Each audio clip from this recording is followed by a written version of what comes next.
Jaghatai Khan, Primarch of the 5th Legion, the White Scars, is the most underrated character in all of Warhammer 40k, and out of all the Primarchs, he's his own man.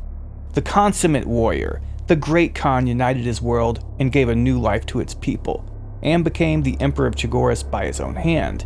The Khan of Khans, the Kagan. None could even begin to question the capability of the Warhawk of Chagoris, and few could even approach it, for the Khan was second to none, and stood in no one's shadow, except possibly the brother that the Emperor elevated above all others, Horus Lupercal. But that was neither because of Horus's nature, nor his actions. And in my mind, Jaghatai may have just been a better pick for War Master than his bald brother Horus. He certainly had the disposition for it, and the focus, and the galaxy would have been the better off had he been. So why did the most capable Primarch get overlooked? Because for whatever reason, the Emperor just did not trust him. He even counseled Malcador the Sigillite to keep an eye on the Khan. For the main takeaway that his brothers, and his father, got from him was uncertainty. The Khan was a mystery, a total enigma. And while he made sense to his own people, the Imperium saw the folks of Chagoris as barbarians. And this is a trope the writers over at Black Library took directly from Robert E. Howard's Conan stories. It was often the case that Conan the Cimmerian was seen as a barbarian by the people of the towns and cities he'd traveled to, but in the end, it was always shown that Conan the Wild Man from the frozen north was much more civilized, and the men of the cities may have had civilization, but they lacked civility, and were the savages. And the same goes for Khan. The true shame is that the Khan was treated that way not just by his father, but by his brothers as well. For it was the Khan's very nature, his essence, his heart, his indomitable spirit, that saved the Imperium of Man. The Khans and the White Scars' counterattack at the Lionsgate spaceport, in my mind, was selflessly throwing themselves into the meat grinder to buy more time for the Emperor and his strike force, and keep Malcador and the Golden Throne ultimately from being overrun by the traitors, which would have flooded Terra with demons. Khan is one of the ultimate heroes of the Loyalist forces, sacrificing everything, being smashed on the anvil of war, saving the Imperium. He should be held up beside Sanguinius, Dorn, and Vulcan, and held to be a hero on their level, for he certainly is. But that seed of doubt that his father had about him, the mistrust his brothers had for him, were enough to sully his reputation, enough that his father, the Emperor of Mankind, upon hearing that Alpharius and the Alpha Legion joined Horus in his rebellion, said that the Khan was the most likely to turn to Horus next.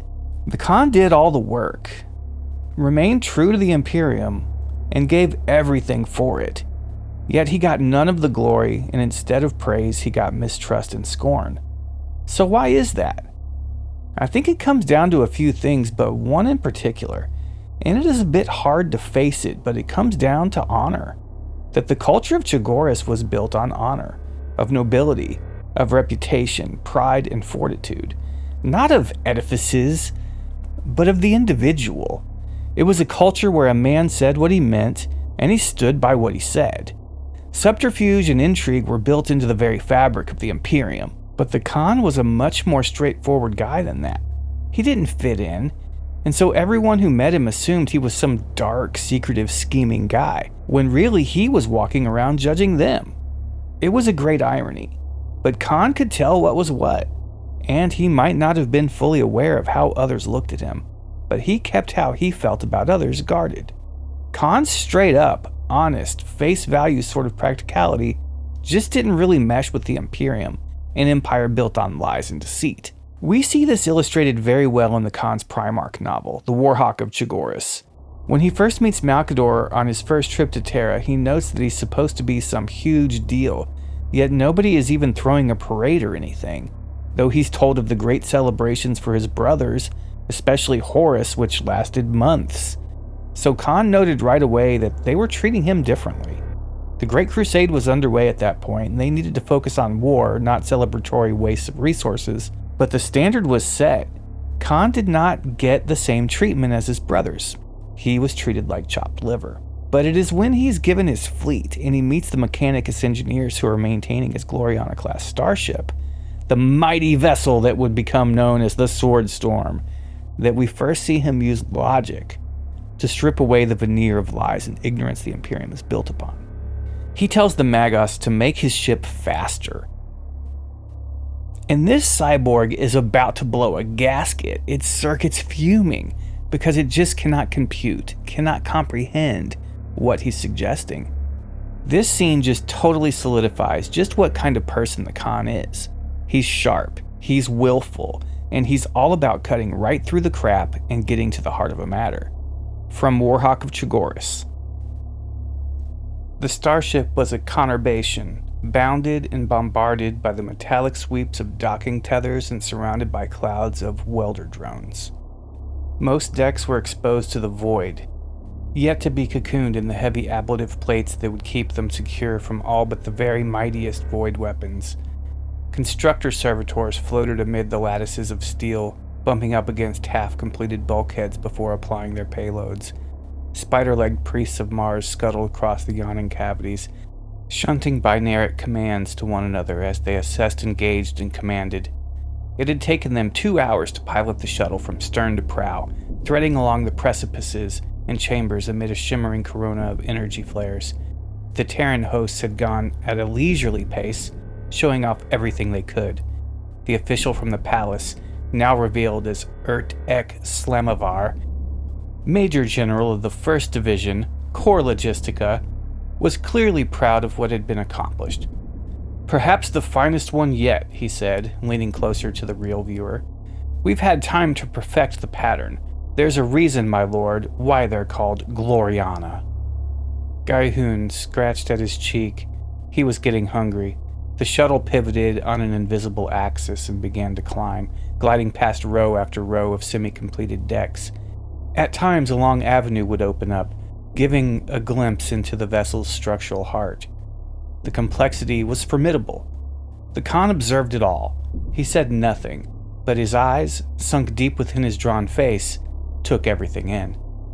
Gaihun knew better than to speak to him when he was in such a mood. The Primarch was studying the ship just as he studied every weapon he possessed, searching for weaknesses, appraising it for strength, considering where it might be employed. "These sections are within a few weeks of being finished," Slavomar announced as the shuttle rose up through the circular opening, exposing the spars of a great hall standing like ribs against the starry void. "In time, this will be your strategium, Lord, and above that, the command bridge itself." The Khan leaned forwards in his seat, placing rangy elbows on his knees. A greater chamber slowly swam into view, domed with armor glass and studded with concentric pillar rings.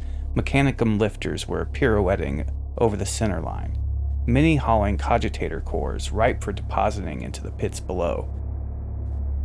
There must have been thousands of menials laboring within this single space, most vaguely humanoid, but others bearing the arcane ironwork improvements of the Red Planet. The shuttle's deck shuddered, as if they had been buffeted by an atmospheric disturbance, and the view screens briefly crackled with static. "A temporary oxygen gravity blister," Slavomar explained, "to allow a closer look. Will you be pleased to descend, Lord?" The Khan grunted assent, still studying the superstructure around them, peering at the beams and skeletal bracings like a priest pulling apart the flesh of an augur sacrifice. The shuttle pulled down towards the flood-lit deck level, now swathed in a trembling teardrop of breathable air maintained at a survivable temperature, and with the worst of the background radiation filtered out. Its legs extended and clouds of steam spilled over the matte gray plates below. Waiting at the bottom of the unfurling ramp was a delegation from the Mechanicum. A phalanx of 20 Skitarii protectors bearing long weapon staves accompanied a limping Magus Dominus, clad in crimson livery. The Magus was a crab-like slitherer with a distended and ribbed thorax, overhung with a gaggle of knife-thin mechadendrites. Beside him was a humanoid figure in steel gray, her face a smooth mirrored mask. The Khan descended from the shuttle, followed by Gaihun and the Terran entourage, his long hair lifted from his shoulders in the low gravity, and the steel-faced woman bowed before him. "Be welcome here, fifth iteration of the Omnissiah's will," she intoned. "I am the intermediary of Gilithium Vophoix, creator of this vessel." The Khan looked down at the creature, not bothering to hide his distaste. Chagoris was a world of few machines, and since discovering the Imperium, little had been more unnerving to the Chagorians than realizing the extent to which variant strains of humanity permitted themselves to be enfolded within the chuntering sarcophagi of ironwork devices. "You made this?" the Primarch asked. "Galithium Vophoix and his priests, and his manufactoria. It is no small endeavor. Close to 5% of the entire output of Sacred Mars may be consumed by the creation of a Gloriana war vessel for the duration of its construction." The Magus inclined what passed for its head, and long trails of binaric indicators on rolls of parchment wobbled. "We trust," said the Steel Woman, "that you appreciate its capabilities." Only then did the Khan turn to her. "What is your name?" "It does not matter, Lord." "Tell me your name." "I no longer have one." The Khan exhaled wearily. "You people." "Lord?" The Khan turned to Gaihun. "Impressed, Noyan Khan?" he asked. Gaihun shrugged. "I only see its bones." "I also." He looked the Steel Woman in what passed for her eyes. "We're savages, you understand? A year ago, none of us had seen a combustion engine. Forgive us." The intermediary bowed, and her smooth face modified into a human proximate smile gesture. "There is nothing to forgive, Lord." "Oh, but there is," said the Khan. He turned away from her and addressed the Magus directly. "Because you're going to remake this one. You're going to rip out that drivetrain and put in a new one. I'm going to show you what I need, and you're going to do it all within a standard year." The Magus's mandibles withdrew, clawing back to its body husk. The intermediary tried to interject, but was ignored. "What was the purpose of this fly-through?" the Khan asked. "To awe us? Phew, you iron slug. It takes more than that. Gut an empire from its gizzard to its neck, then come to me and treat as an equal. I've learned fast since my father pulled me from the grass, and what you show me makes my stomach turn. You've done this a dozen times and think that this horse tamer will roll over and lap up your warmed-up designs like a grateful cur? No, he won't. Now listen." The Khan drew closer, and the Magus visibly shrank back. Gaihun watched closely, enjoying the spectacle. "I want double the plasma capacity on those primary manifolds. I want the boost lines shortened. I don't give an Adu's shit for warp drives, for they are the matter of dreams and mumbling. But I want speed from my real space engines. I want this thing to boost from nothing to full burn in the time it takes for one of my chosen to draw their curved blade. Noyan Khan?" Gaihun pulled his tulwar from its scabbard and slashed it in towards the intermediary's neck, catching her off guard and making her freeze with the killing edge lodged a millimeter under her chin. "That fast," said the Khan, never looking anywhere else but into the multiple eyes of the Magus. "I want to be moving before my enemies have even given thought to my intentions. I want to be moving before the gods themselves have registered my presence in the heavens. You will do all this. You will remake this vessel, and you will do it perfectly within 12 of these lunar months." The Magus flustered.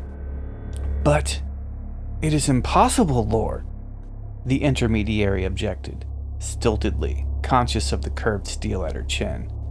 Still, the Primarch didn't look at her. "All things are possible," the Khan said. "Is it not the lesson of my father's empire? You will do it, or you will find my ignorant kindred landed on the Red Planet, and they tend to break what they don't understand." The Magus sent some kind of hurried signal to his speaker. "If you have a schema in mind," she started. I do, he said. Very much so. And once this one is done, you'll do the same for the entire fleet under my command. What use is a single good sword when we have the galaxy laid before us? I wish to have a storm of them. I tell you, Priest of Mars, this is our creed, and the galaxy has seen nothing like it yet. Enable it, or show me one of your foul kind who can. There was a pause. The Magus was clearly communicating, perhaps with its simulacrum helper, or perhaps with something else. The Skitarii never so much as twitched. Gaihun held position calmly, enjoying himself. Finally, the intermediary indicated assent. I have preliminary clearance, she said, her flat voice sounding close to annoyance. These things will be done. To return to the matter of this day, all we require of you now, at this juncture, is a name for this vessel. The Khan gestured to Gaihun to stand down, and the tulwar was withdrawn. Then the Primarch turned away, strolling out towards the center of the great unfurnished command bridge. He looked up at the semi-completed terraces and the exposed matter of the great supportive beams. Above them all glittered the force field holding in the breathable air. Beyond that was emptiness, a frigid waste lit by a harsh sun. For a while the Primarch gave no answer. He looked over his future domain, a starborn citadel created for a conqueror, and the old covetousness kindled across his tight features. Already there was something there, desire perhaps. We'll wait until it's done, he said. The name will come. The Khan straight up said, just work on the engine and modify it. The ship isn't fast enough for me.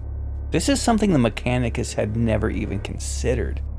The Tech Magus just wants to explain how the Imperium is run on tech that must be certified archaeotechnology from an SDC, that new advancements unguided by SDCs were heretical, etc. But the Khan just tells the guy, hey, I'm the son of your Omnissiah, and I command you to make this happen for me. If it can be done, then you'll do it, as I wish it done. My voice is my father's voice, and his voice supersedes any traditions or protocols you must follow. He explains it all using perfect logic, which couldn't be argued with at all.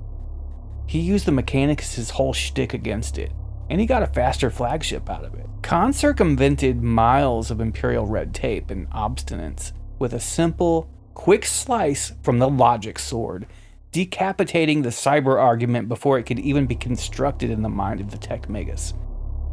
Khan saw the bureaucracy of the Imperium firsthand, and realized immediately how to outplay it. Khan didn't play by their rules. Khan didn't care for their system, but he knew that he had no choice but to join the Imperium of his father. To do otherwise, well, it would have been to jeopardize Jagoras and its people. Plus, Jaghatai saw the practicality of being part of the Imperium itself, and of his father's vision. But the stagnation of thinking slapped him hard, and when he was out among the stars leading his legion of the Star Hunters on the Emperor's Great Crusade, he rebranded and started to implement his own Jagorian culture and tactics throughout the legion. The Terrans had developed their own thing before he was found, but Khan didn't feel any real solidarity with that, and the Star Hunters became the White Scars. And since they had their own culture, their own traditions, and their own spiritual beliefs already, the White Scars became the focus of ire and mistrust throughout the legions.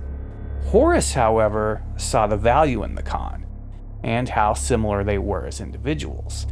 The Khan knew the Lupercal looked at him as an equal, or at least seemed to on the surface. But Sanguinius was the first of the brothers to track the Khan down, and he invited Jaghatai aboard his flagship to come and parley with him and get to know each other. And this was something I didn't see coming and didn't necessarily like, but Sanguinius was kind of a jerk. Khan went to meet his brother and noted that the angel was charisma and beauty made flesh, literally angelic, and he was cranking his powers up to 11 to try to influence Jaghatai's mindset, and the Khan saw right through it. Sanguinius was being extremely manipulative and felt justified. And his reason for their meeting was all a front, because Sanguinius had his own agenda.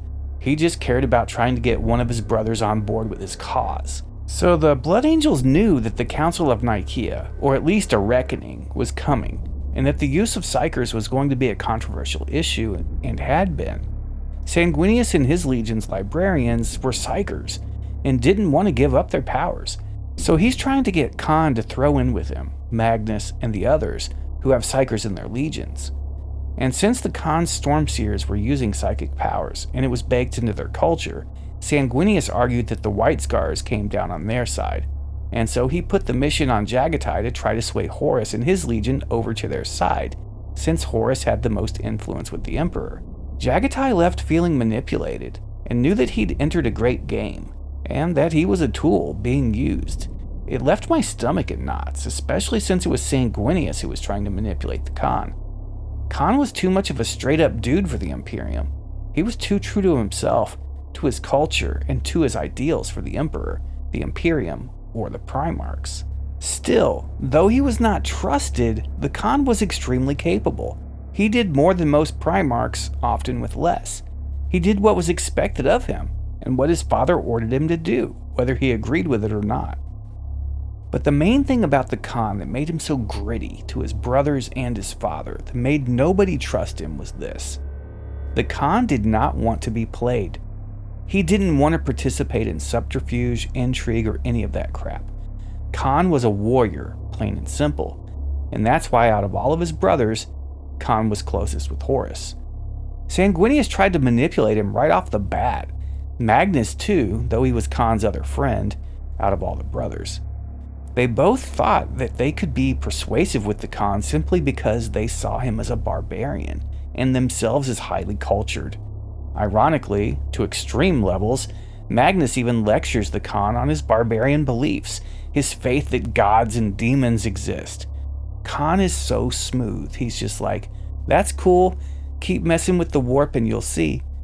The culture of Chagoris knows what's up, so even the most beloved of all the Primarchs, the great angel Sanguinius, tried to play the Khan, and his good friend Magnus treated him like an uncultured cur that needed to grow up and stop believing in fairy tales. That all set a horrible precedent for him. How could he trust anyone? His father didn't even seem to notice when he came to Terra to be received and revealed to the Imperium for the first time. His brothers trying to manipulate him, even if he agreed with their cause, still set poorly with him. It grated on his morals and his character, something his brothers couldn't understand and didn't even notice as they were too busy underestimating him. Then there was Malkador, who was pretty straight up with the Khan and was basically like, yeah, you're a weapon, a tool, you were manufactured for a reason, and the scattering of you may have changed how you were nurtured, but your basic nature is to make war in your father's name, so get to it. It's crazy how he just is disregarded right from the start and treated like a nobody, even though he's a Primarch, and Primarch level accomplishments are expected of him. He still gets treated like chopped liver. But it was Horus and his bloated ego after Eleanor that made Khan see clearly. He and his legion, his Star Hunters, the White Scars, were on their own. They always had been, and they always would be. For Khan noticed that Horus did not even pretend to approach him as an equal. Horus came to see Khan before they both hit the road and went on to prosecute the Great Crusade, conquering more worlds and forcing imperial compliance, and he let Khan know where they stand. Jaghatai was not greeted by his brother, his equal, his friend, his fellow Primarch. He was greeted by a Horus who had been ascended, raised in rank above all his brothers to War Master, and Horus made it clear that, Jaghatai, you have always been my bro, but soon I'm going to be coming to you and telling you to jump, and I need to know right now that your response will be, how high? Khan played it off, which let his legion slip off the chain and kind of get away from both Horus and the Emperor. And he had nearly the entire strength of the 5th Legion gathered. They went into the void, searching for their prey, the many worlds on their list of planets set to be conquered.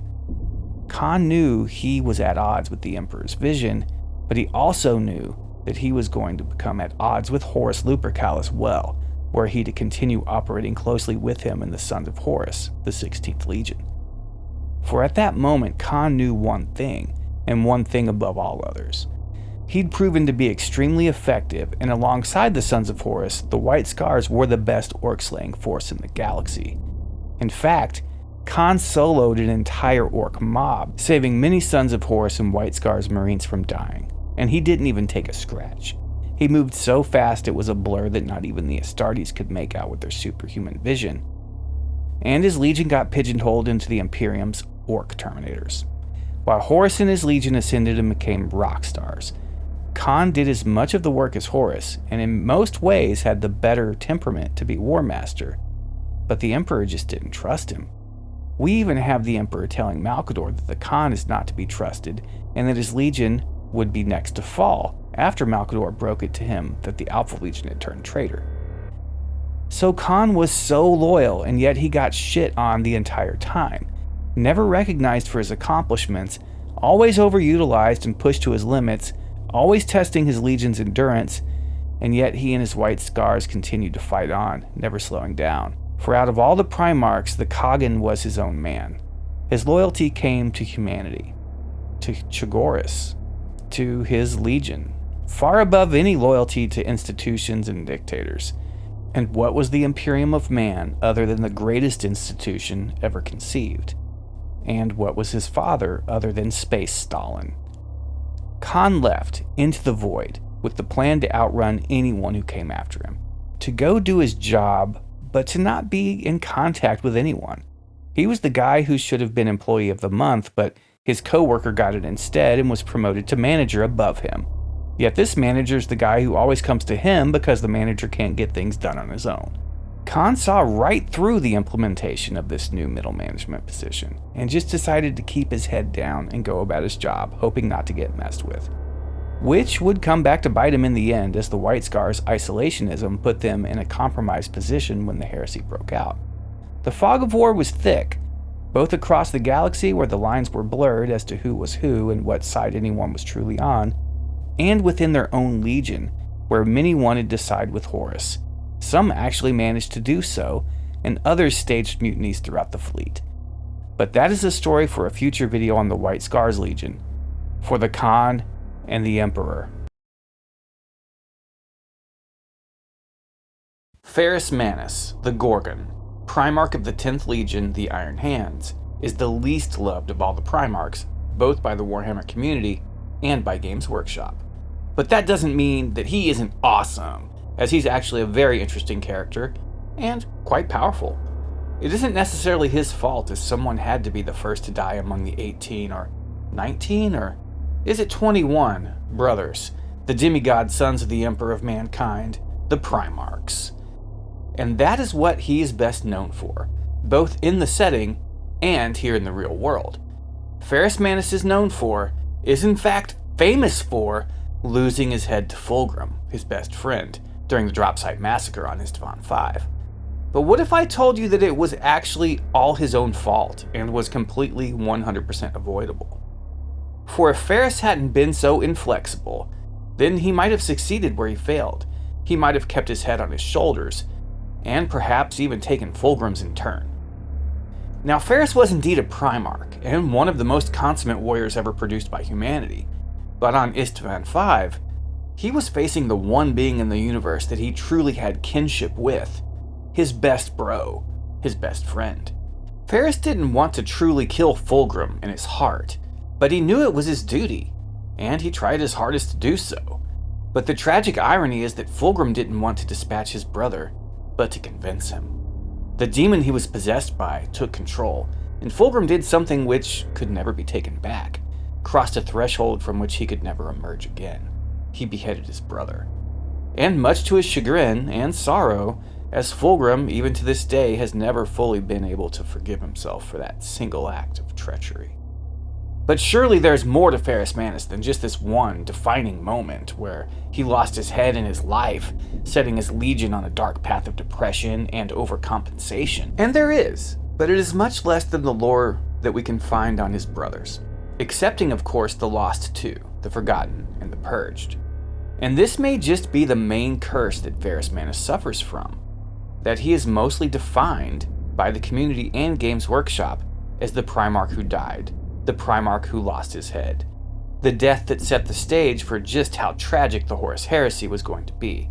For it is in the very first book in which he appears that the Lord of the 10th Legion, the Iron Hands, dies. Book 5 of the Horus Heresy series, titled appropriately Fulgrim, is both our introduction and our outro for the Gorgon. So in honor of Ferrus, who is traditionally my least favorite of all the Primarchs and always has been, we're going to take a look at just who he was, what motivated him, and what redeeming qualities he had. For with this Primarch it can be said that he is very out of touch with his legion, and the Iron Hands and Ferrus Manus were often not on the same page. We cannot hold the Primarch to account for the sins of his sons, as he was not there, and for the brief time he was among them, he disapproved of their weirdo cult behavior and their obsession with cybernetic and bionic enhancements.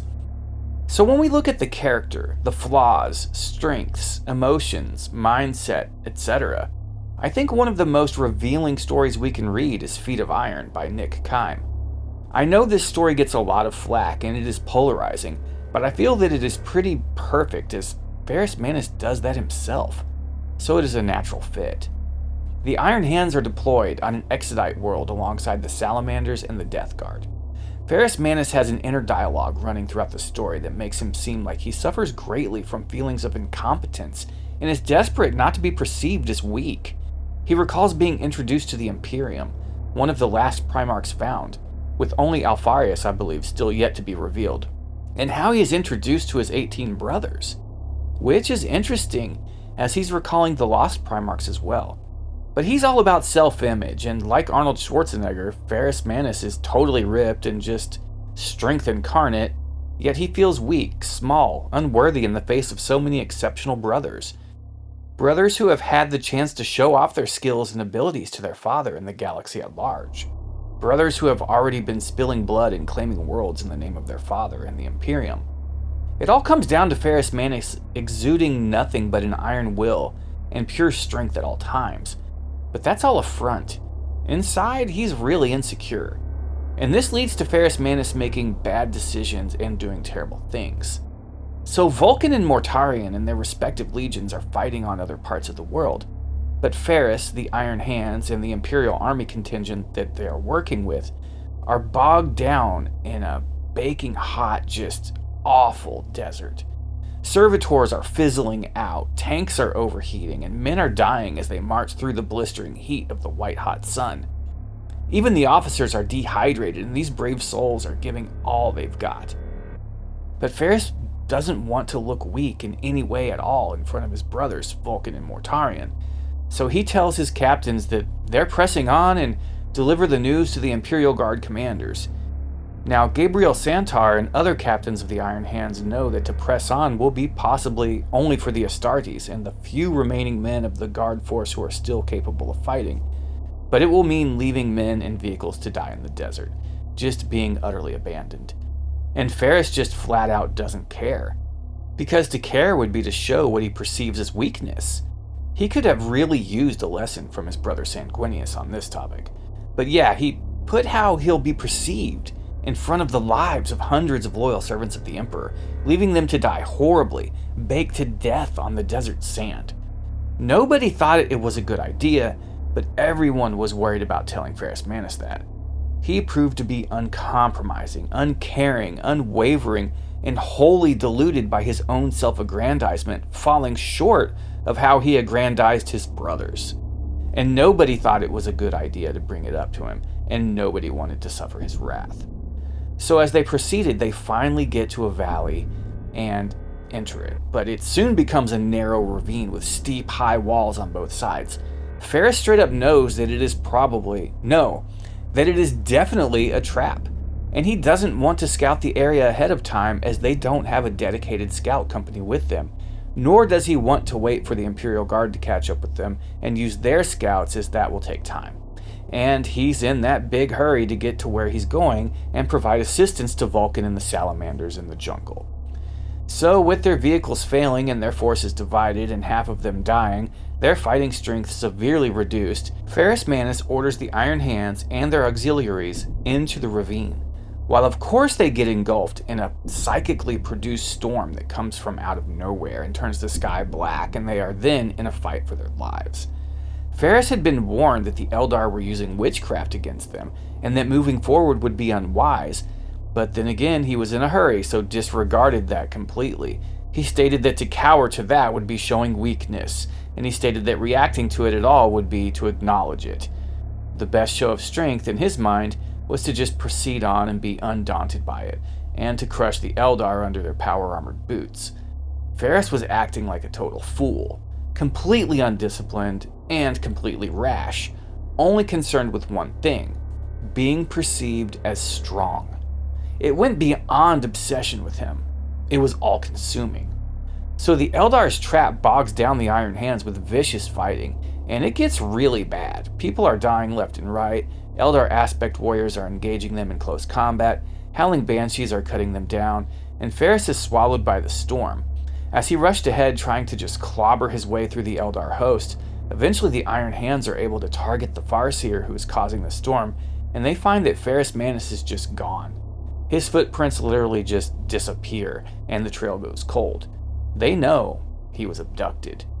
So they split into multiple forces, one led by Gabriel Santar to look for Ferrus Manus, along with 50 Terminators, and one led by Shadrach Medusan, who is put in charge of the main force and is to proceed on. There is a lot going on with the side characters, and there are some serious metaphors used.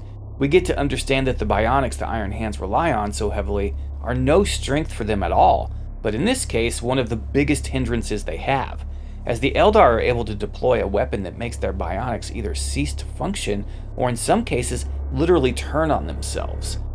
Marines with any kind of cybernetic augmentation are left crippled by the very thing that they leaned into for strength.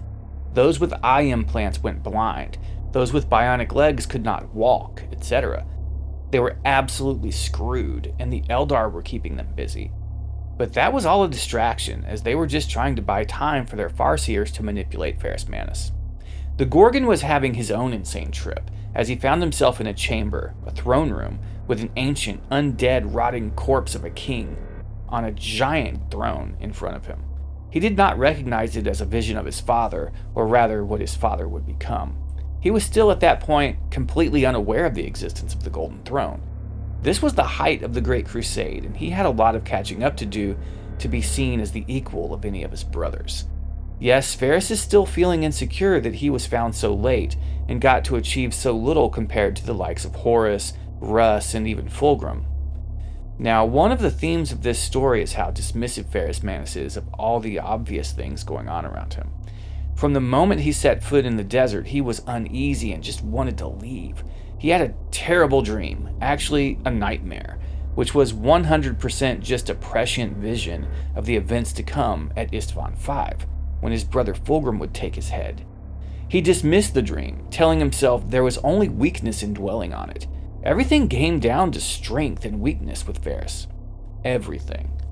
So he dismissed the dream, which is actually a prescient vision, but he lets it get under his skin so bad that he's willing to sacrifice hundreds, possibly thousands of his unaugmented Imperial troops to die in the desert, just so he can keep moving forward, as it kept his mind off his terrible vision.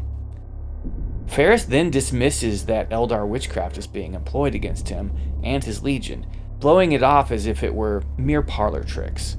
For after all, in the mind of the Primarch, everyone and everything was beneath him, except his brothers and his father, and no weakling Xenos was going to delay the progress of him and his legion. The narcissism and insecurity with this one is extreme, and I mean it is really bad. So bad, in fact, that he's blinded by it metaphorically at first, but literally eventually as the story progresses.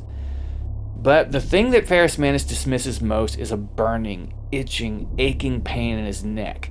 He's having that prescient awareness of his own inevitable beheading at the hands of Fulgrim, striking him so hard it is literally chafing his collar. The guy is physically uncomfortable, develops a stress rash. He really needed some hydrocortisone cream. The Eldar that the Iron Hands are facing seem to be working with other Xenos, of which the Iron Hands knew little to nothing, yet they slew them nonetheless. This, combined with the conversation between the Eldar Farseers, tells me that it is the Cabal at work here. And this event with Ferrus Manus of the Iron Hands was their first attempt to recruit a Primarch into their schemes. Before they ever turned their gaze upon Alpharius Omegon, they tried to reason with Ferrus Manus. But instead of just talking to him, which wouldn't have worked because of his raging xenophobia and hatred and anger, are we sure this guy's not on steroids? They tried to manipulate him with visions of the future. Bad move, wrong move. So, Ferrus is before the decrepit king, which is all a staged vision from the Farseers to manipulate him, but they accidentally let in something they didn't quite mean to, and they specifically refer to it as an aspect of the primordial annihilator. So it is a being of chaos, and it takes the form of the great serpent Astartes that Ferrus slew on Medusa, which was actually a Necron construct, but is where Ferrus got his living metal hands and eyes from. Wrestling with the monster is all just symbolic of Ferrus wrestling with his inner demons, but it manages to bite him and poison him. He loses Forgebreaker from his grip and is at a disadvantage. He goes blind and must trust his intuition, pulling a blade that he carried as a backup melee weapon, a sword forged by none other than the Salamander's Primarch Vulcan himself. Ferrus manages to cut away the necrodermis on his arm and open the wound beneath to let the venom out. He's all but spent, but it brings relief. His throat is itching like crazy, but he's getting back to his senses. Eventually, he grasps the great serpent by the throat, intent on choking it to death, using all his incredible might. But it shapeshifts in his hands. He's been tormented by a disembodied voice, coming neither from the serpent nor the undead giant skeleton king on the throne. It keeps saying, "Angel Exterminatus." So the serpent has become his brother Fulgrim, or halfway to becoming him, when Ferrus just smashes him and is like, "Enough!" He remembers that he's a warrior king, that the flesh is weak but deeds endure. And Ferrus smashes the undead king off the throne and tears it down, basically pulling down the curtain and revealing the Wizard of Oz behind it in the form of the two Eldari Farseers. Ferrus Manus keeps obsessing over the fact that he's a warrior king, saying out loud to the Eldar several times and also to himself a few in his thoughts. He's completely just like, smash everything, and totally not willing to understand that they were trying to save him from a horrific fate. Or so they think at first because of their Xenos hubris. Ferrus didn't care if their visions were true or not. He proclaimed that he was a Primarch, a warrior, a king, a prince of the galaxy under his father the Emperor, but above all, that he was human, and he didn't like being lied to and manipulated. But what Ferrus failed to realize was that it would have taken more strength in the end to have listened, to have tried to understand, than it did to oppose the Eldar. He demanded that he be let go, and they conceded. But first he let them know that he was a warrior, and as such, he expected to die, one day or another, which is really interesting as he told himself while strangling the serpent, as it became Fulgrim in his hands, that of course it would take him to slay that beast, as only a Primarch could kill another Primarch.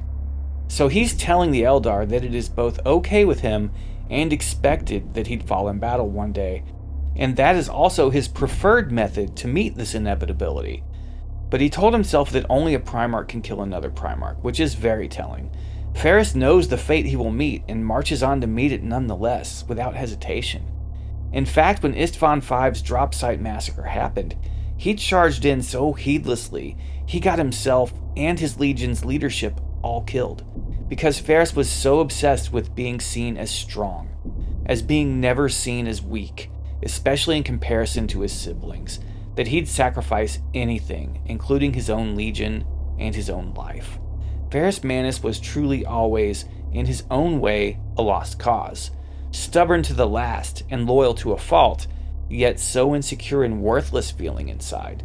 It is truly tragic. He literally lived in the shadow of those who turned out to be lesser men than he, and I'm referring to Primarchs here. One of the most telling things about the mentality of the Primarch and how it affected the culture of the Iron Hands Legion, long before they had to deal with his untimely loss, is just how fanatical they were with trying to emulate him, and did so in a failed facsimile of his necrodermic appendages by amputating their own hands, even though they were fine.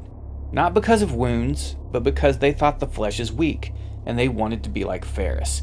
So the 7th Sergeant of the 10th Company, Bion Henricos, comes up with a plan when the Eldar were whooping them up, and using tech that disabled and confused their bionics, he detaches his one bionic, as he only had the hand, and leads some of the surviving regular humans against the Eldar successfully. But even though Henricus saved the day for the Iron Hands, his superiors were all about how he may be punished, possibly even executed, for ignoring the Legion's creed, for taking off his bionic hand and using his flesh. These guys need to understand the riddle of steel. But Ferrus Manus' mentality, his paranoia and insecurity, all hidden behind that rough exterior, are what led to his demise and the degradation of his legion. In some ways, he's one of the more human Primarchs that way. And it would have been interesting to have seen what he could have done alongside the Cabal instead of Alpharius, Omegon, and the Alpha Legion. Alas, we'll never know. And he never told his legion what happened, so it is lost to the universe other than the Eldar. The great revelations of his death and the treachery of his best friend and brother Fulgrim, the shattering of the Legion at Istvan V, the possible futures he was shown, he shared none of that, exclaiming that nothing of importance happened while he was away fighting the Eldar witches. He just demanded that they get back underway and hightail it to the jungle with whatever forces they had left because he didn't want to leave Vulcan waiting. That would have been seen as weakness, and there was no room for weakness in the heart of Ferrus Manus or in his legion, because the flesh is weak, but deeds endure. Mortarion was my favorite Primarch. Many years ago, when the only actual depictions of him were the Grim Reaper-esque aspect associated with his earliest artwork and epic-scale Warhammer 40k minis, I couldn't get enough of the Pale King. But times have changed, and it's been more than 20 years since Games Workshop decided to flesh out all the Primarchs and give us more than the Index Astartes articles in White Dwarf. We've seen the Horus Heresy come, and now conclude, in a huge series of novels, and well, my opinion of Mortarion has changed quite a bit. And while he's no longer my favorite Primarch, he does hold a special place as the first Primarch that I did call favorite. So, what is it about him that has the community so convinced that he sucks so bad, despite being one of the most powerful beings in the setting? I think it comes down to hypocrisy myself, and how he narked on Magnus only to become the very thing he said he hated.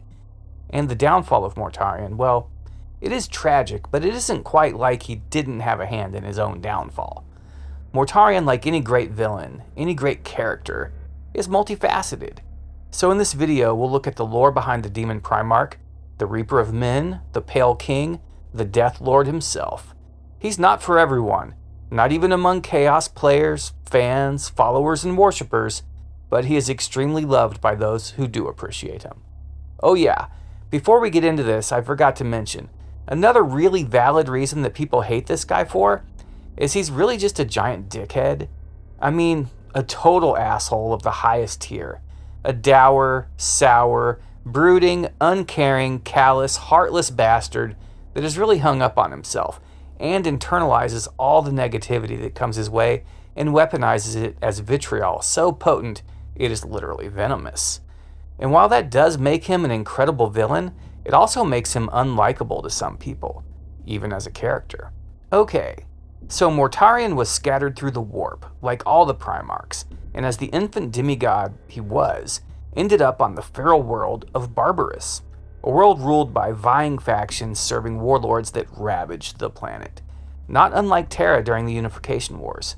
But Barbarous was pre-industrial. Its most advanced, readily available technology was steam-based, a proto-steampunk setting where the humans lived in constant fear of those who dwelt above, the warlords living in the gas-covered mountains.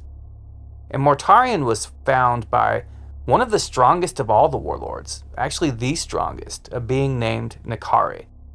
The infant Primarch was in the middle of the aftermath of a great battle, the dead bodies and detritus of war strewn about all around him as far as the eye could see. But Nakari heard his wailing among all the carnage, and he searched until he found the Primarch. Now, what he found, well, it appeared human, but the planet was covered in toxic gas, and humans could only survive in certain places, in the lowlands, and Nakari and his people would come down from on high, from their mountain strongholds among the toxic deadly vapors, and raid the humans and take them away into the deadly clouds. The baby was an anomaly, who shouldn't have been able to survive at those heights. What the Lords of Barbarous did is a bit mysterious, but they certainly weren't human. and were definitely down with dark powers, warp powers, evil chaos gods. Dark necromancers who could resurrect the dead and fielded armies of zombies. The taint of Nurgle was already felt on Barbarous. So Mortarion was raised as the son of this war master, and basically taught from infancy the arts of warfare and being a total dickbag. Eventually Morty grew up a bit and wanted to know about the pathetic creatures in the valleys below. He knew the overlords of Barbarous would prey on these beings and use them as subjects in their necromantic arts, fielding armies of these pathetic little creatures known as humans. Eventually his curiosity got the better of him, and little Mortarion sneaks out of the keep where he is held, slaughters the hell out of the guards at the gate, because who could stand against a Primarch when he's going through puberty, and Morty makes his way down the mountains, through the toxic mist, and finds the valleys below. And what the Lord of Death sees is that the people there are the same species as he is. He basically learns that he's a human, and the people that the overlords are oppressing are his own. So the young Primarch swears to protect them from his father and the others like him. But nobody wants to trust him. He's creepy and weird and he smells bad. Plus nobody has taught him to take a bath or even basic hygiene. But Mortarion is stubborn and he's determined to not only join the humans, but to save them from his father and the other overlords. So he helps bring in the harvest, working Primarch hard to prove himself to the people, who over time come to regard him as an asset rather than a liability. I really hope someone convinced him to take a shower and put on some deodorant, but somehow I doubt it. And what really earned him favor with the humans was when a warband from one of the overlords came raiding and the people were unable to mount an effective defense. So Mortarion joins the melee and comes in swinging a scythe and just reaping fools down. After all, his childhood was spent learning to fight and how to conduct warfare. He mops up the raiders who came down fronting on his people, and the main warlord who came down is like, oh crap, and he fades into the mist. Stepping into the toxic gas, he ascended to a height that the humans couldn't go, thinking he had made it to safety. He smiled at Morty, who just charged right into the toxic gas unlike any human this guy had ever seen, and Mortarion reaped him down like wheat too. So the Primarch became a hero to the villagers and was accepted finally. He taught them how to fight. He taught them what he knew, how to survive the onslaughts of the warlords. Basically, you can hear the training montage playing in the background as he forges the villagers into a fighting force of extraordinary magnitude. And yes, that was a Fistful of Yen reference. But words travel fast, and Morty had folks coming from other villages, all wanting to learn how to survive, basically. These people aren't thriving, they're barely surviving, and were the prey of the overlords and their zombie armies. Armies that were kept up to strength by the use of necromancy and reanimating human corpses. Imagine fighting off the zombie horde and it is all your reanimated neighbors and friends and family. Yeah, that's what the people of Barbarous were literally going through. Now, Morty found the most hardened men he could and turned them into his elite warriors. He got the blacksmiths all forging weapons instead of tools, and they created suits of armor. Basically, very, very crude power armor that allowed them to be enclosed and to go fight in the toxic gas. Mortarion and his boys, his death guard, pressed on. They took the fight to the overlords of Barbarous, and they rolled over many of the unsuspecting necromancers. They fought on, taking peak after peak and adapting their armor as they went, as they learned, and they got to the point where only the highest peak remained, the stronghold of Nakare. Morty's dad, well, his adoptive father. Mortarion is still a human being on some level, and he didn't want to go kill his father, despite the fact that he was the most evil guy on the planet, the High Overlord. But he kind of got an out when Callus Typhon, who would later become Typhus, the Herald of Nurgle, told him that he was not yet ready to face his father. Not even with the new suits of armor, and not even after all their victories. Mortarion agreed, and they returned home with only the one warlord left standing. But hey, taking out every warlord and leaving only one was a lot of hard work, and it was time for Morty and the Death Guard to go home. Kick up their feet and burn a couple fatties, have a few brews, and relax for a minute. But when they get there, a mysterious stranger has arrived. Just like so many of the other Primarchs, the Emperor of Mankind showed up to claim him. But he was in disguise, as usual. Morty was a bit offended that the stranger suggested that the villagers and himself needed help. But the stranger was talking about salvation for Barbarous with the village elders, and salvation sounded good. So the stranger issues a challenge to his son, Mortarion. He says he'll leave if Mortarion can defeat Nakari, the final overlord. But if he can't, then he must bend the knee and join the Imperium of Man the stranger was an agent of. So yeah, at this point Big E's fronting like he's a representative of the Imperium, which isn't exactly untrue, just not the whole truth. So Mortarion climbs the highest peak, and this is after he's already decided not to go fight his old adoptive father, after Callus Typhon already convinced him their strength was insufficient. Basically, Mortarion fights his way to the top, climbs the highest peak, and gets all the way to Death Adder himself, the final boss, and he succumbs to the toxic gases. Yes, I am face-palming. He choked on the gases at the gates of Nakari's fortress, and as his consciousness is fading, as he's blacking out, he sees through the toxic fog. Nakari is approaching him as he chokes, taunting him and telling him he's a failure and he's pathetic. Then, before the High Overlord could deliver the killing blow, Mortarion glimpses the stranger shanking the hell out of the necromancer with a flaming sword. And when Morty was choking on the fumes, he'd heard a voice in his head trying to share with him the way to cheat death. He didn't know it, but it was Papa Nurgle, who had already chosen Mortarion to be his greatest mortal champion. So, Nakari was toppled, his power overthrown, and Morty was true to his word. He swore fealty to the stranger, found out it was his father, found out he was a Primarch, and was given command of the 14th Legion of Space Marines, the Dusk Raiders. And the Dusk Raiders had a martial tradition of their own already well established. But they changed their iconography and their name to that of Mortarion's retinue from Barbarous, the Death Guard. So the seed of enmity was planted within Mortarion's heart. He was deeply wounded that he didn't get to end Nakari. Mortarion may not have even known it at the time, but the bitterness would grow and fester into something monstrous. I think it was at this point that Mortarion could have gone a different direction, and he could have become a good man, but he did not. He fought across the stars, claiming worlds for the Imperium, bringing them into compliance, just as he was ordered. But he didn't bond with the Dusk Raiders that were Terran-born and were in the Legion before he was found. He moved the Legion's headquarters effectively to Barbarous, and he started recruiting the strongest men of the world to become his new Astartes, Space Marines born from the harshest of toxic environments. And they had vastly different cultures and means of making war and martial traditions than the Terrans, and a rift formed within the 14th Legion. Mortarion's arc is quite long, and it goes in many different directions, many different ways, but one of the constant themes is that it all comes back to nature and nurture, and the fact that Mortarion was nurtured by a warlord who was a Nurgle necromancer and wasn't necessarily even human. Whatever he was is not fully known, but Mortarion was raised in corruption in a way that none of his other brothers were. Literally brought up by a chaos sorcerer warlord, his feet were put upon the path of damnation the moment he was found on Barbarous.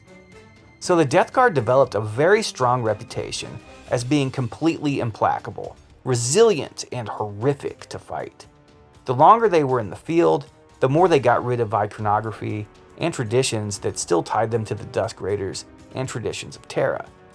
The more they became Mortarion's Death Guard. And Morty himself believed that the ends justified the means, and was willing to do whatever, but also to endure whatever for humanity, for the Imperium. And he believed that humanity should be like that too, willing to commit any atrocity or act of violence so long as it furthered the cause of and perpetuation of mankind. None of his brothers really liked him. He was, after all, the stinky kid. Plus, he had some skin problems and was completely hairless and pale. He kept globes filled with toxic gases from Barbarous just a huff. I mean, it should have been apparent that Mortarion needed help of some sort. The guy was unhinged, but he was effective on the battlefield. And Horus used the Death Guard alongside the Sons of Horus often. He would have them engage the enemy, holding firm with their implacable will to halt any advance. Then, as the enemy was grinding itself down on the Death Guard, he'd send the Sons of Horus and smash the enemy between an anvil and the hammer. Mortarion, the Lord of Death, was very, very effective on the battlefield. But the Death Guard did not stay around and rebuild anything. They kept on grinding, kept on smashing their way through the galaxy, unlike many of the other legions. They spread like an unstoppable force. But some of his brothers were concerned that he did not necessarily seem to be completely loyal to the Emperor. And they'd be right. Guilliman noted that Mortarion was loyal to Horus, not the Emperor. And Big E disregarded that, stating that loyalty to Horus was de facto loyalty to him, so it didn't matter. But the only brothers that liked Mortarion were Horus and Conrad Kurz, the Night Haunter. And the only ones who would otherwise have anything to do with him at all were the other outcasts like Lionel Johnson and Jaghatai Khan. But Mortarion wasn't really the kind of guy who cared about that sort of stuff. He was who he was, and he acted how he acted, and if you didn't like it, you could kick rocks. So as he changed the culture and the focus of his legion, he purged the librarians from the ranks of the Death Guard. And there was no love in his heart for psychers.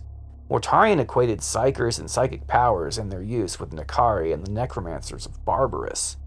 And when the Council of Nicaea happened, and Magnus the Red was basically put on trial for his use of sorcery, Mortarion was the one who pretty much hammered the last nail in that coffin. He gave a quick, concise speech revealing that he'd seen the use of sorcery on Barbarous, and that any humans in the Imperium who considered themselves loyal to the Emperor would avoid it at all costs. So the Emperor outlawed sorcery except for licensed astropaths and navigators, and the Space Marine legions were ordered to disband their librarians, and the librarians were to return to just being line troops. Mortarion had won a victory that probably crippled the Imperium. It led Magnus to breaking the Edict of Nicaea and destroying the Webway project, and it ultimately led to the dark fate the Imperium fell into. And in hindsight, as of the 41st millennium, Mortarion is one of the strongest psychers in the whole setting, and very, very hypocritically so. I have to say that it seems to me that the Emperor should have paid more attention to how his son Morty was already corrupted, steeped in Nurgle sorcery since infancy. And how he let Mortarion wield Nakari's old scythe is beyond me, as that would most likely be a demon weapon corrupted by the Plague God. I think when it came to the Primarchs, one of the two things is true as far as the Emperor goes. Either he was suffering from major blind spots where his sons were concerned, bordering on absolute negligence, or, and this makes more sense to me, the Emperor of Mankind, the new man himself, Neoth, knew that Nurgle had laid claim to his 14th son, and he accepted that, as part of the deal he made with the Chaos Gods on Moloch. He knew he'd screwed over the old four and stolen from them, and he knew there'd be a price to pay for that, or it was actually part of the bargain. Either way, it seems that the Emperor had made peace with the fact that some of his sons were corrupted, and it may have just all been a part of his plan, a plan that got massively out of hand, but he in his hubris thought he could manage and control. After all, we know that the Emperor and Malcador did indeed pit the Primarchs against one another, playing chess with the galaxy. It was all just a game to them. A game that set them both on fire and put the Emperor into a state of eternal suffering as it backfired in ways they did not foresee. But this is where we get to the Horus Heresy, and it is not hard at all for Horus to get Mortarion onto his side. Mortarion respected Horus, and he loathed the Emperor. He thought the Emperor a huge hypocrite. When Mortarion found out about the Golden Throne and the fact that the Emperor was a psyker, not too different from Nakari himself on Barbarous, Mortarion felt betrayed. He'd never let go of the Emperor stealing his kill either. And all it took was Horus telling Mortarion that Big E had used the powers of the warp to create the Primarchs, which was true, but it didn't set well with Mortarion. So he joined Horus, and the traitor cause had one of the strongest of all the legions on their side. But Captain Callus Typhon, who had been born on Barbarous and had fought with Mortarion as his second in command, the same guy who advised they weren't strong enough to take on Nakari, he was already corrupted by the ruinous powers. He'd been a chaos worshipper under everyone's nose, and he had been spreading the influence of Nurgle through the Legion. At Istvan III, the infamous first strike of the Horus Heresy, the Primarch Mortarion and his Death Guard purged about 1/3 of the Legion. Those deemed too loyal to the Emperor and not loyal enough to Mortarion and Horus were purged.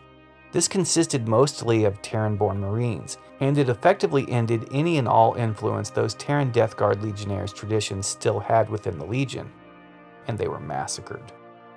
Nathaniel Garro escaped with the Eisenstein and got word to Rogel Dorn that the War Master Horus had turned traitor and taken other legions and Primarchs with him. But the fate of the Death Guard was sealed that day, irrevocably. They were on the path to total damnation, the same as their Primarch. And Mortarion had become the ultimate traitor, massacring his own legion and committing infanticide. Then he went on to send his legion against the Loyalists at Istvan V, the atrocity that would become known as the Dropsite Massacre. They took part in the butchery of the Raven Guard, Salamanders, and Iron Hands legions. Later, as the White Scars fleet was making its way to Prospero to find the truth, they were unsure who was friend and who was foe, or even what side they were on. They were followed by Mortarion, and the Pale King made his way to the planet's surface, to the city of Tizca, and he confronted the Khan on the planet's surface with 6 of his retinue in tow, the Death Shroud Terminators. There was a lot of banter, and the Lord of Death tried to persuade the Warhawk of Chagoras to join the traitors.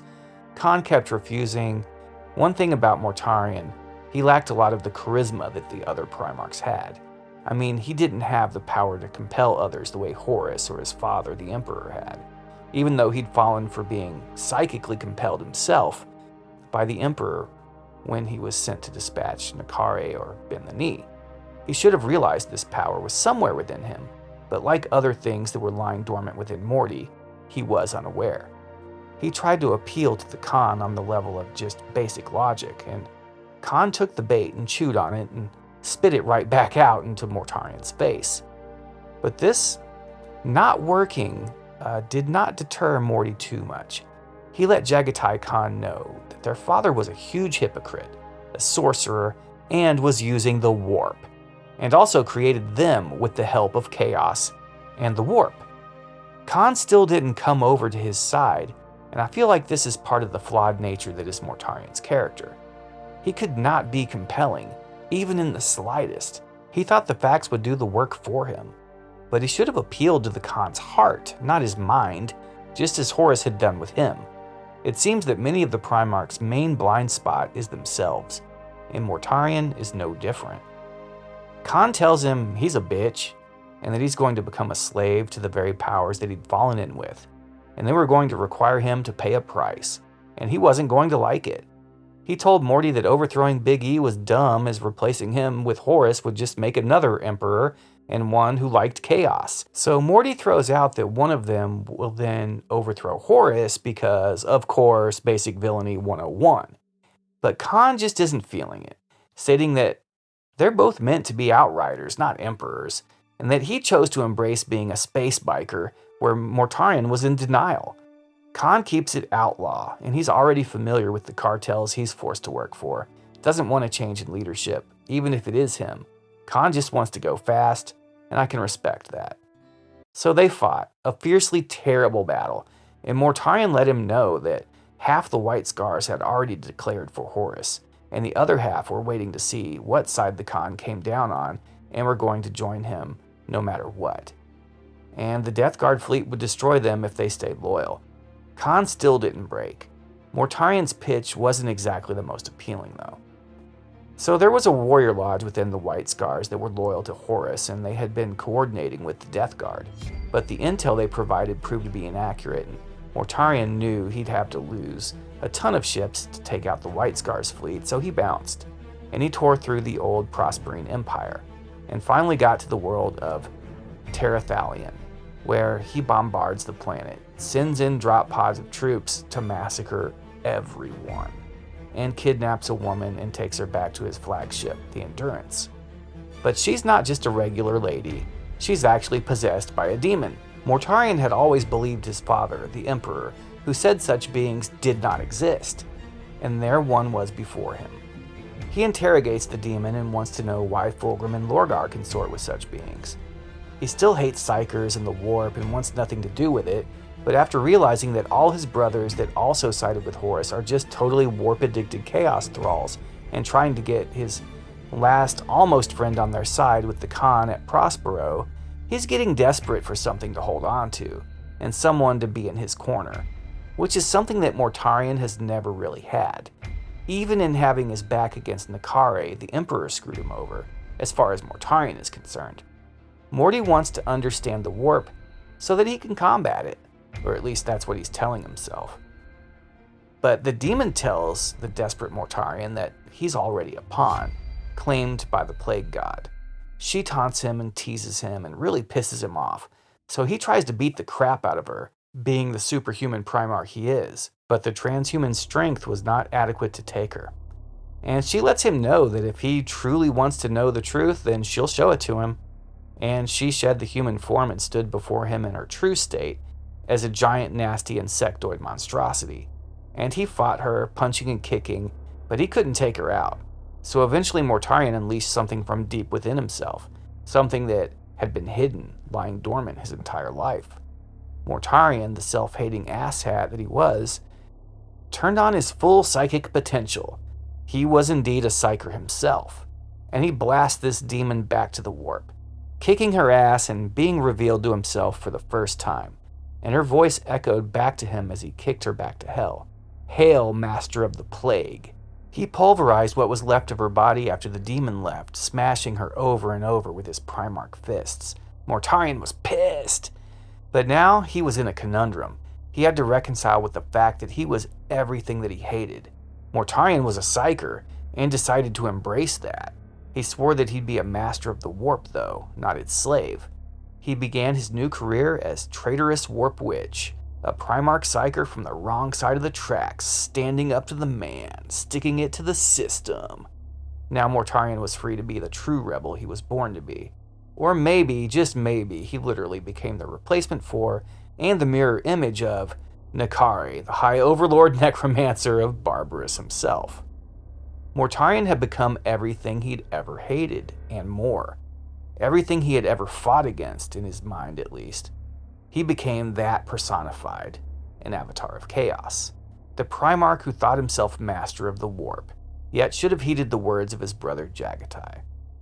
So Mortarion and his Death Guard Legion weren't going to miss out on the party, and they headed to Terra to assault the throne world alongside Horus and the others. But things got really, really messed up for them. Callous Typhon, the chaos-worshipping first captain of the Death Guard, kills all the navigators on the ship, claiming they are still loyal to the Emperor. So without any navigators, Mortarion had to trust Typhon, who said he had a special gift that would see them through the warp safely as they traveled, and they didn't need navigators anyway. But of course, this was all just a ploy to deliver the Death Guard Legion and their Primarch into the clutches of Nurgle, the Plague God. They got lost in the warp and eventually infected with the Destroyer Plague and Nurgle's Rot both. Two infections you really don't want to get. The Death Guard bloated and swelled and mutated, and even their ships became altered. Even the hulls of the fleet suffered from the infection. It was agony, and they could not die. They begged for an ending to their suffering. Their enhanced transhuman physiognomy, no protection at all against the foulness of Nurgle. And they couldn't die. Imagine being stuck in such a state. It's a literal version of hell. Mortarion had it the worst, and it was like a flashback for him. He felt like he was on Barbarous again, choking on the toxic fumes, but the Emperor was not there to save him. His agony was so extreme that he bargained with Chaos to set him and his legion, and his fleet, free. And the Plague God finally had his strongest mortal champion in his service, as his thrall, completely and utterly. So of course Nurgle delivered on his part of the bargain. He stopped the pain for the most part, and the Plague Marines were born.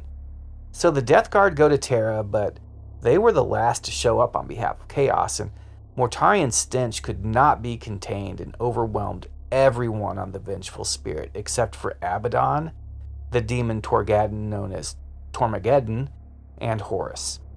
So the War Master lets them be the first troops to hit the ground.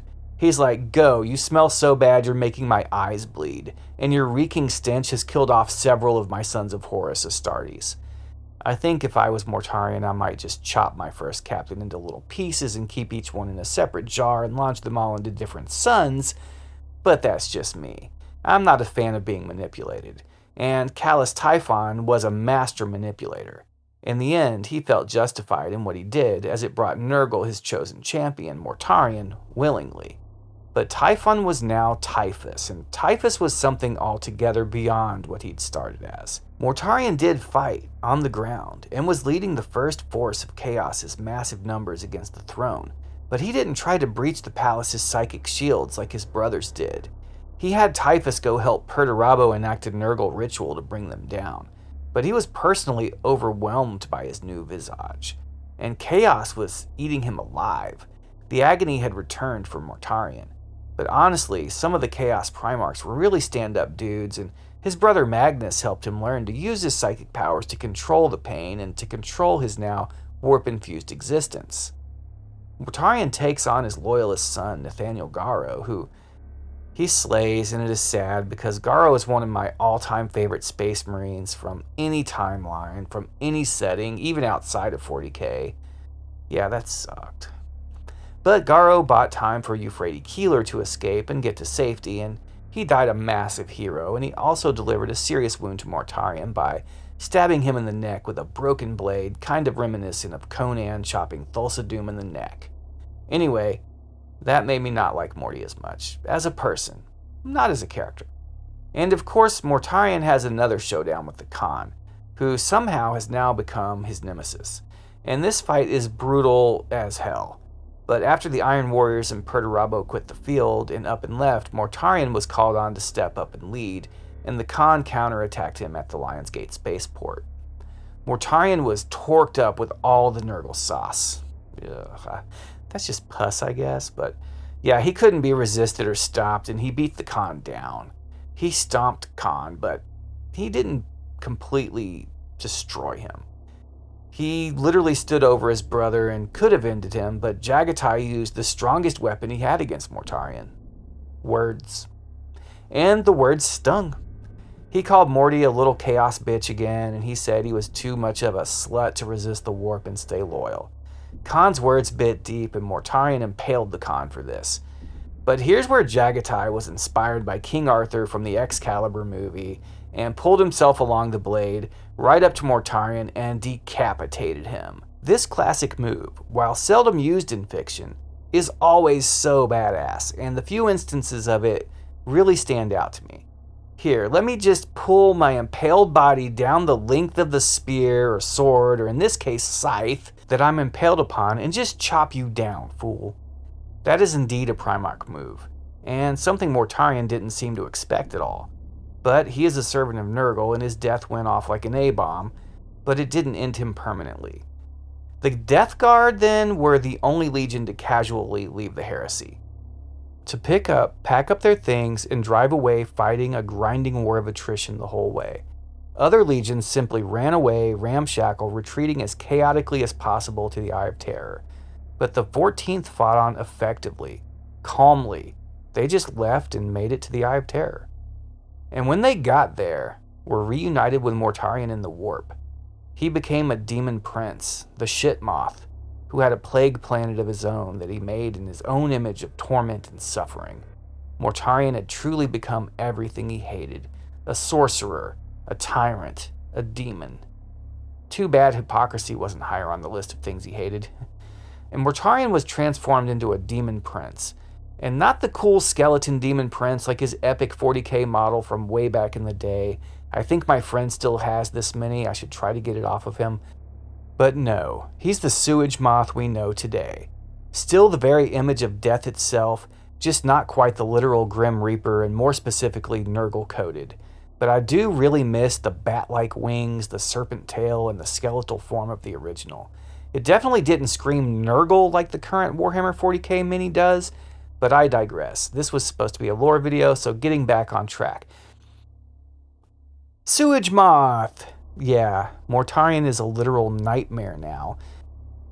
Face rotted off, no nose at all, his rebreather gummed up with tons of mucus and sludge, his lungs full of pus and maggots, and it is glorious.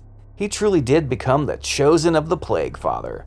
And since the Horus Heresy, Mortarion has been a thorn in the side of the Imperium for 10,000 years, having a very heavy influence on the setting. from killing a Supreme Grand Master of the Grey Knights and then having that master's name carved into his heart because the next master knew his true name that the Emperor had meant for him, and true names are a really big deal in 40k, blah blah blah run-on sentence. He did a lot of stuff despite this, though. But yeah, Mortarion slaughtered many entire worlds to try and goad Guilliman into a fight after the 13th Primarch's resurrection, and eventually he spread plagues and destruction so far and wide and thoroughly that he did end up in one-on-one conflict with the Lord of Ultramar, the Avenging Sun, and he hit Guilliman with the Godblight Plague, a disease that could end a Primarch. It didn't work. Well, it did, but then the literal Emperor possessed Guilliman and brought him back to life and puppeted him, banishing Mortarion and setting fire to the literal Garden of Nurgle itself, wounding the actual Plague God. Okay, so that's over the top, and they really dunked on Morty. After all he's been through. He finally gets a win, and the damn Emperor of Mankind literally robs it from him again? From his hover-round on the other side of the galaxy, even. And Mortarion just doesn't seem to be able to catch a break. Oh yeah, and he's doing all that against Nurgle's will and direct orders, along with Kugoth, the Plague Father, the Great Unclean One who created the Godblight. He's no longer in favor with Nurgle at this time, or at least not as high of a status as before. I think they can reconcile. Nurgle's all happy and huggy and loves his people more than any of the other Chaos Gods, maybe more than the Emperor. So they can make up, I know it. But Mortarion, he's a demon Primarch, a demon prince of Nurgle, and an ambitious player in the great game. He hurt the Plague God by disobeying him. Not intentionally, but nonetheless. And chaos fights chaos more than anything or anyone else. That's probably the main reason they don't just conquer everything and totally win the entire setting. And yes, I know exactly how ridiculous that sounds, but Chaos could actually win the setting. But the most notable infighting that Mortarion has been involved in was when he and his Death Guard descended upon the same world to plunder the same temple's secrets as his brother Perturabo and his Iron Warriors. So the War of Rust and Ruin ensued, and this was right after the Great Rift tore the galaxy in half. Perturabo and Mortarion both wanted something held in the Temple of Ascension on the world of Astartes, and they came to conflict when they ran into each other. And Perturabo had both Iron Warriors and Chaos Titans from Legion Eborix on his side. At first they were stomping the Death Guard, well, as much as one can stomp hulking bloated pus bags and make a difference. But eventually the armor, weapons, and even the Marines of the Iron Warriors began to corrode. The Titans rusted and decayed. Nurgle won out and rusted the Lord of Iron. Mortarion was busted, battered, and bruised, but his stanky moth ass was triumphant against one of the greatest military strategists that ever existed. Truly, Nurgle is horrifying, and truly, Mortarion is his greatest servant.